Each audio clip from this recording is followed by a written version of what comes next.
अखेर आज न्यायालयाने वाल्मिक कराड व त्यांच्या गँगच्या विरुद्ध आज आरोप निश्चित केलेले आहेत. दिनांक 9 डिसेंबर 2024 रोजी संतोष देशमुख यांचा कट करून संगनमताने आरोपींनी खून केला आणि त्याचप्रमाणे यातील काही पुरावा नष्ट करण्याचा प्रयत्न केला. याला कारण म्हणजे वाल्मिक कराड याला जी खंडणी जो मागत होता ती खंडणी अबाडा कंपनीकडनं मिळण्यास अडथळा संतोष देशमुख यांनी केला. याकरिता त्यांचा खून करण्यात आला. अशा रीतीचा सरकारतर्फे आम्ही आरोप प्रस्तावित केला. न्यायालयाने आरोप त्याप्रमाणे आज निश्चित केले. एकूण सगळ्या आरोपींच्या विरुद्ध आज निश्चित करून त्याची पुढील तारीख आता 8 जानेवारी ही तारीख ठेवलेली आहे. आजही आरोपींतर्फे पुन्हा हे आरोपी निश्चितची सुनावणी लांबणीवर टाकण्याचा प्रयत्न झाला.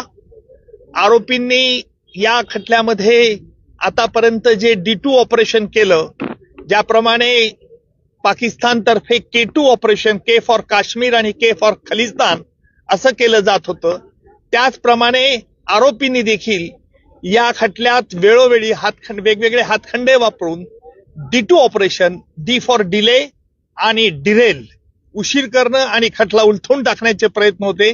त्याला आज आरोप निश्चित झाल्यामुळे या प्रयत्नांना चाप बसलेला आहे आणि यापुढचं सुनावणी, यापुढे जी 9 तारखेला सुनावणी आहे त्यामध्ये सरकारतर्फे कागदपत्र ज्यांच्यावरती प्रॉसिक्युशन भिस्त ठेवत आहे ती कागदपत्र आरोपीला मान्य आहेत किंवा अमान्य आहे याच्याकरता विचारलं जाईल. त्याच्यानंतर साक्षीदारांची यादी दिली जाईल आणि प्रत्यक्ष पुराव्याचं काम लवकरच सुरू होईल. आरोपींच्या वतीने वारंवार वकील बदलले जात होते, त्याबद्दल देखील आज कोर्टाने नाराजी व्यक्त केली. काय नेमकं त्यालाच आम्ही आज आक्षेप घेतला की आरोपींतर्फे जे वेळोवेळी वकील बदलण्याचा त्यांना अधिकार आहे, नाही असं नाहीये, परंतु वेगवेगळ्या 30 कारणं ही पुन्हा पुन्हा न्यायालयापुढे मांडण्यात येत होती. म्हणून आम्ही न्यायालयाला विनंती केली की न्यायालयाने यापूर्वी देखील या त्यांच्या म्हणण्यावरती त्यांचं म्हणणं ऐकलेलं आहे, त्यामुळे न्यायालयाने यावरती निश्चित प्रकारचा आदेश द्यावा. त्याप्रमाणे निश्चितपणे आज न्यायालयाने प्रत्येक आरोपीला विचारलं, तुमच्या विरुद्ध हे आरोप ठेवण्यात आलेले आहेत. सगळे आरोप तुरुंगातच होते.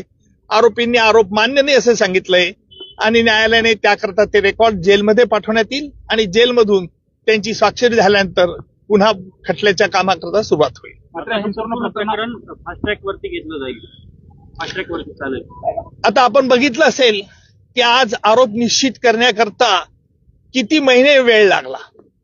न्यायालयाला वेळ द्यावा लागतो कारण वेगवेगळ्या कायदेशीर बाबी हरकती घेऊन हा खटल्याबद्दल आरोपी लांबवण्याचा प्रयत्न करतात हे स्पष्ट होत होतं, परंतु कायद्यामुळे त्यांना संधी द्यावी लागते आणि म्हणून फास्ट ट्रॅक कोर्ट असो का स्लो ट्रॅक कोर्ट असो, परंतु खटला लवकरात लवकर चालवण्याचा प्रयत्न सरकारतर्फे होईल. मात्र मान्य कोर्टाबरोबरच हायकोर्टामध्ये देखील हे आरोपी गेलेले होते आणि तिथून देखील स्थगिती आणायचा प्रयत्न केला होता. स्टे मिळण्याच्या अनुषंगाने प्रयत्न करत होते. उच्च न्यायालयाने, माझ्या माहितीनुसार उच्च न्यायालयाने आरोपी निश्चितीसाठी कुठेही स्थगिती दिलेली नाही. त्यांनी काल तसा प्रयत्न उच्च न्यायालयात केला. उच्च न्यायालयाने त्यांना तोंडी नकार दिला होता. थँक्यू.